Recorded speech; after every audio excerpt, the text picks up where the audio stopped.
Mike Buddie says the Big 12 and TCU can't compete with the SEC and Big 10 financially, and they need to focus on developing players.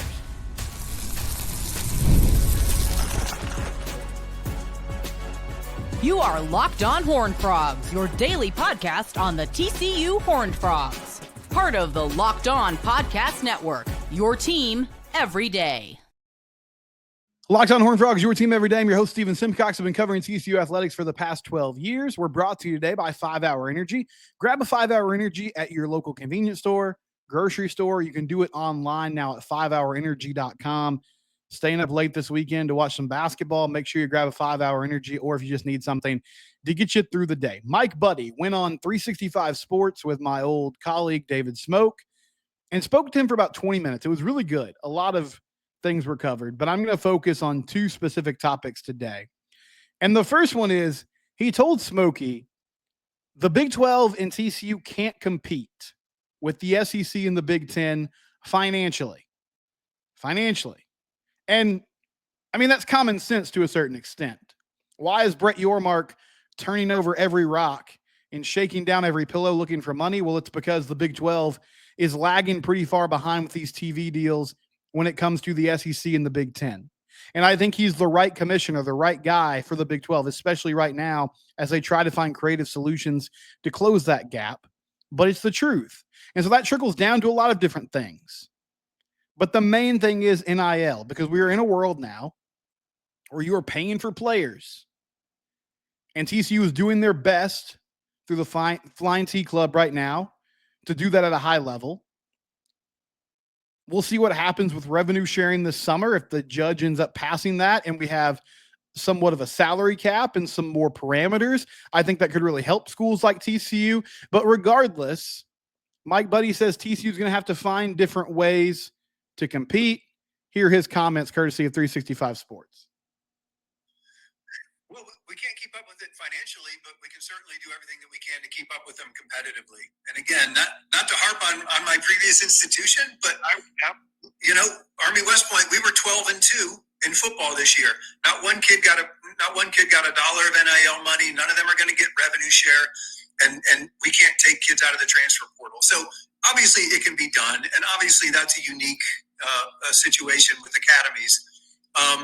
But, there are underpaid kids on every roster. Shoot, you watched a young lady last night from Louisville who put up, I think, 41 points against us. There are young people out there extremely talented that are not charging you $1 million for their services.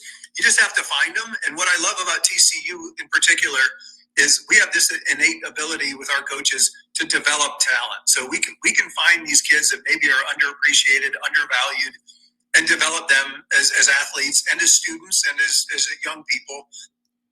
So a lot to unpack there. The first thing I want to discuss, I understand why he made the connection to Army, his previous institution, as he said. And he's right. Army has done a great job competing in their conference, flirted with the college football playoff this past year. Coach Munkin's been outstanding. But that's such a unique situation, I don't think it applies to TCU at all. For one thing, they run the triple option, right? They've found a system that makes up for the gap in athleticism that they have against other schools. And thankfully, these young men that go play football at Army, they're going to West Point because they want to serve our country and be in the military. And they also play football, but they know what the deal is up front. They understand they're not going to get paid NIL money. The players that TCU is recruiting, they're recruiting in a different world than that. So I just don't really see that as applicable. The second half of that is where I really want to focus most of my time, though. I think he's right. Okay, if you're not going to be able to get in a bidding war, and let me make this clear, I don't think TCU is lacking funding. I feel like the difference is TCU can go recruit skilled players at a high level. They've done a good job the last few cycles of getting quarterbacks in that are highly rated. Adam Schobel, Haas Haney. Unfortunately, Haas transferred over, but you know what I mean. I think they've done a good job of finding and developing skill players. And this current class, you could argue edge rushers like Chad Woodfork is a really highly sought after talent. Offensive and defensive linemen, specifically interior defensive linemen. They've got O-linemen. I think they're more project guys, but they're not pulling in blue chip players at those positions. That's where the most money is being spent outside of quarterback. So if you're not going to be able to swim in those waters, he's right. You have to develop talent. When I look at the coaches in the revenue sports right now, and there are coaches in TCU athletics that are really great at both recruiting and developing players. Coach Roditi with tennis, Eric Bell with soccer, Mark Campbell with women's basketball has shown a great ability to recruit at a high level at a program that doesn't have really any history. And from an X's and O's standpoint, find a system that works for them and make adjustments during the season. We've seen all that this year. Sonny Dykes, Jamie Dixon, Kirk Sarloos. When Sonny took this job from SMU, a big part of the pull, all coaches have their identity. They have the things that they do well. When he was hired, a lot of the discussion around it was, knows Dallas-Fort Worth really well, has ties to local high schools here, understands how Texas high school football works, knows what the talent's like, had success at SMU. Seemed to have a leg up on a lot of other coaches when it came to the way the winds were shifting in college football. Was one of the first people to really hit the transfer portal hard in acquiring talent. And he's continued that here at TCU. But I think the big selling point was this guy can recruit at a level that TCU has not seen in the past. And to a certain extent, that's true. They've had some historically good recruiting classes. Can he develop the players? Because even if you're pulling in top 30, top 25 classes, which for TCU is really good, you have to hit on those guys and the players in the portal to put together a roster that can compete at the highest levels. Is he equipped to do that? I think the jury's still out. I think he's shown some ability to do it, but I wouldn't say it's been consistent so far. Coach Dixon, I think he has a specific system, but there's a lot of the same issues that we talk about. Struggling to score on offense.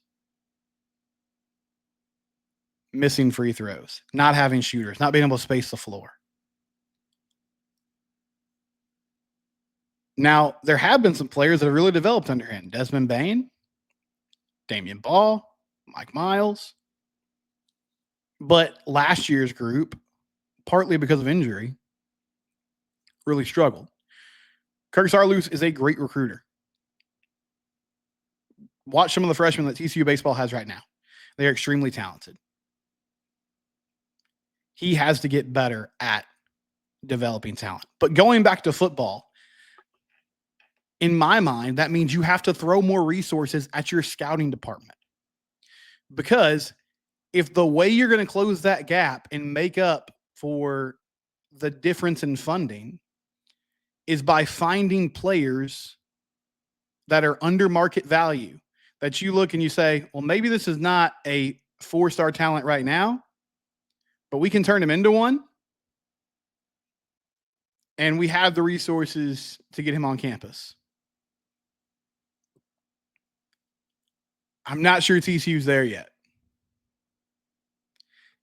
Just about everyone in college football now has a general manager.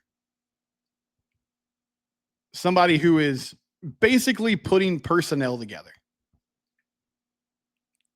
At TCU, that's Jeff Jordan, assistant director for player personnel. He's not named the GM, but when we talk about those kind of duties, that's what he is doing.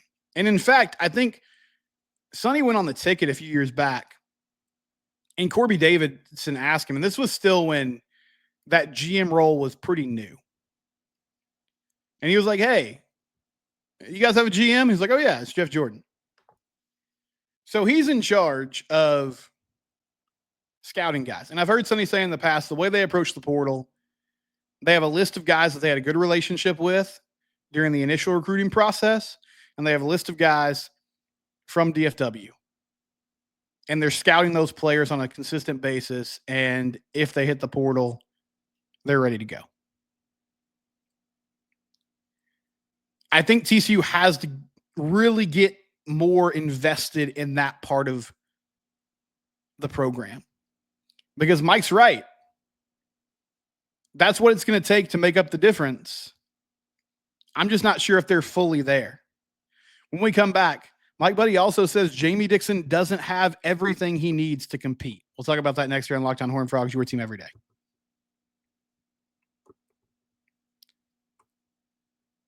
Nissan, if you are in the market for a new vehicle, shop at nissanusa.com. We're all about stats here at the Locked On Network. Numbers don't lie. When it comes to the all-new Nissan Armada, the numbers are on an MVP level. It has the ability to tow up to 8,500 pounds. It can quite literally carry the whole team, plus the gear wherever you need to go. It's powered by a twin-turbo V6 engine with room for up to 8 people, big crews, big adventures, and even bigger memories. Whether you're exploring off-road trails or rolling up to the arena, the Armada PRO-4X brings power, versatility, and style wherever you go. Take your adventure to new heights in the all-new Nissan Armada PRO-4X. Learn more at nissanusa.com. Again, that's nissanusa.com. Also want to tell you about our friends at FanDuel. FanDuel is where the game starts. They have all kinds of great deals going on. March Madness is in full swing. They're giving you the chance to get on the action like never before. New customers can get $200 in bonus bets when your first $5 bet wins. That's $200 extra bucks to use on everything from buzzer beaters to Cinderella stories and even who's cutting down the nets. Pick your favorites. Stay in the action. It's easy and fast. Visit FanDuel.com to get on all the college hoops action all tournament long. And that's FanDuel.com. New customers, $200 in bonus bets if your first bet hits. Okay, so getting back to this interview, Mike Buddie was asked point blank, does Jamie Dixon have everything he needs to compete at the highest level in the Big 12 from a resource standpoint? And this was his answer. I don't think so. Not yet, right? What we know is there are some great schools in this league that have really invested well, and we're ahead of the curve from an NIL standpoint. And what I know is, even though we were a little bit late to the game, by Jamie's own admission, you mentioned it, that the guy can coach, he can develop young people, and so just like we talked about with the SEC and the Big Ten. We don't necessarily have to have the biggest pot of gold to get to where we are, but we need to be really thoughtful in who and where we invest the funds that we do have. And So talking about Jamie Dixon there, he said no, he doesn't have everything he needs to compete. And I guess they're working on getting that done. I remember Mark Campbell after winning the Big 12 in Waco at Baylor. Post-game press conference. He thanked the team. He was going through a lot of thank yous, just kind of reflecting. And he thanked the team. And he mentioned that his first year at TCU, a lot of the commitments he got, which the biggest names were Sedona Prince and Madison Connor, were without NIL resources. He sold these players on, hey, I'm building something here. I want you to be a part of it. And because of injuries, they didn't really see a big turnaround in year one. But then that next off season, he re-upped and landed Haley Van Lith and Donovan Hunter and others. And he said at that point he had more of a financial commitment to give, but really he was still selling players on, hey, we're trying to do something here. I think I can get this done. I want you to be a part of this. It's really difficult to get people to commit financially when the program feels stagnant. And fair or unfair, I think that's how TCU basketball fans feel right now. 2 years ago, made the tournament, got blitzed by Utah State. This season, missed the tournament completely, decided not to play in the college basketball crown. And now they're working in the portal again and rebuilding. In fairness to Jamie, he's the one recruiting these guys. Sometimes I hear people say, well, this team is plenty talented, talking about TCU basketball. I'm going to be real with you guys. They're not talented enough. There's talent on this roster, or was. David Punch is very talented. I think he could turn into a great player. I like what Micah Robinson brings to the table. I like Jace Posey. Vashawn Allett hit the portal. I thought he did some nice things. I understand why they let him explore his options. But when we're talking about competing at the highest level, Texas Tech. Well, hey, they beat Texas Tech. Yes, they did at home. They did. That's true. When you look at Tech, when you look at Houston, when you look at Baylor, they don't have talent like that. Those teams have NBA players on their roster. And you might say, well, those are the best teams. Those are some of the best teams in the country over the last few years. Yes, that's who you're competing against every season.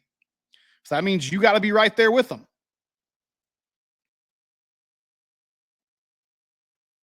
So I have frustrations with the system on offense.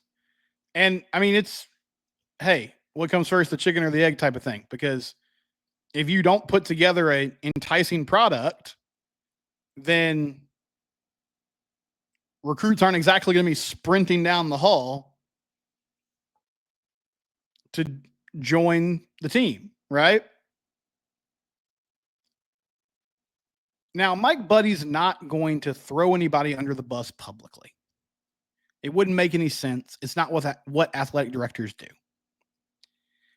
If he really means this, if he believes that Coach Dixon doesn't have all the resources he needs, then we might be looking at a Jamie Dixon-led team for the foreseeable future. Now, if this is just keeping up appearances and a good answer in a public space to help out your coach who is coming off a disappointing season, then possibly we're talking about something different. But I was surprised he was that candid about it. And I mean, I agree by saying I think the team needs more talent. I just wonder if this coaching staff can attract and acquire that talent. There's just not a lot of juice around that program right now. And they're in the mix for a guy like Brock Harding from Iowa, and he's put up good numbers. I think he's a solid point guard. I don't feel like he's changing the trajectory or ceiling of that team, though. So who are the players that you're going to land that can do that? That's my big question. And can this current coaching staff as presently constructed, can they do it?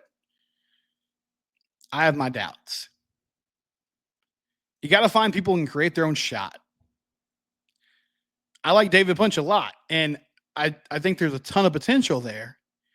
If he can step out and start hitting jump shots, you know, he shot a couple threes last year, didn't look totally lost doing that. But having a stretch four is just part of the equation. College basketball is driven by guards. The teams you're going to watch this weekend are guard-heavy teams, or, dudes like Cooper Flagg who are tall, athletic, and can handle the ball, but those players are super rare. You have to have good guard play, and you have to have guards that can get their own shot, that can break people down off the bounce, distribute, and you need shooters who can spread the floor. TCU doesn't have that right now. They need to get that type of team together. And yeah, to do that, you're probably talking about a big financial commitment, as Mike Buddie laid out there. When we come back, weekend coming up for TCU baseball, and the TCU women playing Notre Dame on Saturday. It's Locked On Horned Frogs, your team every day.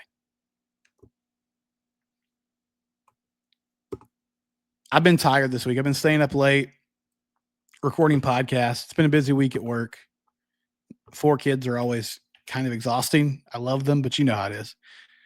And we're still, like, daylight savings has kind of snuck up on us. We got the time change going on. Whether you're staying up late watching the NCAA tournament, squeezing in around to golf after work, or just trying to keep up with your busy day, 5 Hour Energy gives you that quick, refreshing pick-me-up whenever you need it. Extra daylight means extra activities with longer days. I love getting outside with the kids, jumping on the trampoline, hiking around. 5 Hour Energy is the perfect thing to give me that pick-me-up after work. Head to 5hourenergy.com to find over 15 flavors, including watermelon, blue raspberry, and peach mango. You can even build your own 12-pack or 24-pack delivered right to your door. Need one now? Grab a 5 Hour Energy shot at your local grocery or convenience store. They're everywhere. Stock up today and stay energized. 5 Hour Energy. Again, you can go to their website, or you can just go to the convenience store, local grocery store, and find them there. But you can build your own 12-pack or 6-pack at 5hourenergy.com to stock up and save. Give it a try today.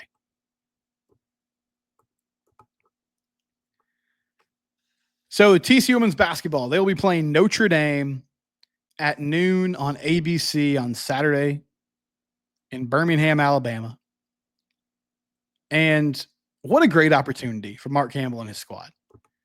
It's great that they're getting national pub right now. Like, a lot of people are talking about this team, what they can do. If they win, they will play the winner of Texas and Tennessee. Texas is the 1 seed. And what a fun thing that would be to play Texas for a chance to go to the Final Four. To me, the key in this ball game, Notre Dame doesn't really have a player who can truly match up with Sedona Prince. So can she get a lot of points inside or in the mid-range game? Or are they going to double team her and force her to pass the ball?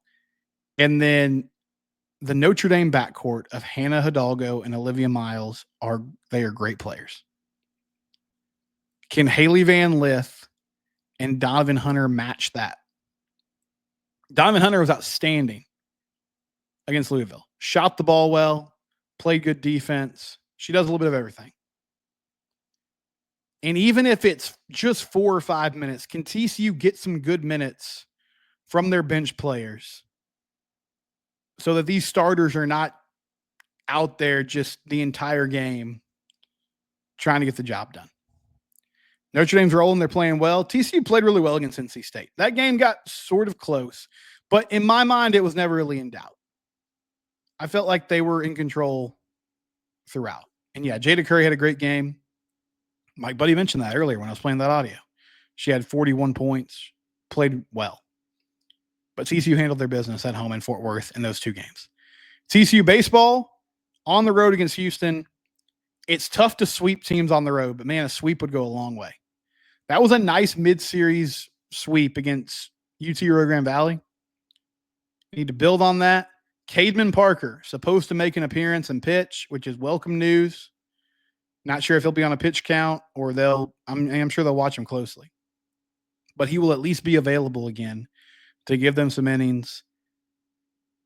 Cademan and Tommy Lepore settling in is going to be really good for this team down the stretch. If they can figure out that third starter, they have a chance to be a truly good baseball team as the year goes on. But chance to, stack up some more wins on the road against Houston and try to improve that Big 12 record, which is currently at 500 at 3-3. We will be back on Monday with plenty of coverage of TCU women's basketball, spring football, and everything else. It's Locked On Horned Frogs, your team every day. We're free and available wherever you get your podcast.